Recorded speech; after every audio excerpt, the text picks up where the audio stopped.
Last month உங்களுடைய லைஃப்ல நடந்த நல்ல விஷயங்களை திங்க் பண்ணி பார்க்கலாமா? அதிகபட்சத்துல ஒரு 3-4 விஷயங்கள் ஞாபகம் வரும். இது ஞாபகம் இல்லாததுனால தான் நம்ம லைஃப்ல எதுவுமே இல்லை அப்படிங்கிற ஒரு யோசனை வருது. Let's talk about our mind. இதெல்லாம் இல்லை அப்படின்னு யோசிக்கிற உங்களை எவ்வளவு விஷயங்கள் எனக்கு இருக்குது அப்படின்னு யோசிக்க வைக்கிறதுக்கான ஒரு சிம்பிள் பட் பவர்ஃபுல் டூல் தான் உங்களுக்கு நான் இன்னைக்கு இன்ட்ரோடியூஸ் பண்ண போறேன். It is called gratitude jar. ஒரு அழகான ஜார் செஞ்சுக்கோங்க. உங்களுடைய டெய்லி லைஃப்ல பிளெஸ்டா தேங்க்ஃபுல்லா ஃபீல் பண்ற விஷயங்களை ஒரு பேப்பர்ல நோட் பண்ணி இந்த ஜார்ல போட்டு வச்சுக்கோங்க. எவ்ரி சண்டேஸ் இல்லைன்னா மந்த் எண்ட்ல இதை ஓபன் பண்ணி ரீட் பண்ணுங்க. ஃபேமிலியோட நீங்க ரீட் பண்ணீங்கன்னா இது ஒரு ஃபேமிலி டைம்.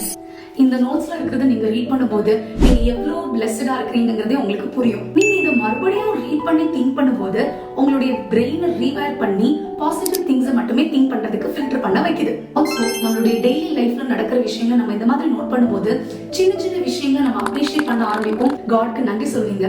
உங்களுடைய லைஃப் ரொம்ப அழகா மாறும். ஸோ இந்த மந்தே இந்த கிராட்டிட்யூட் ஜார் ரெடி பண்ணி ப்ராக்டிஸ் பண்ண ஆரம்பிங்க.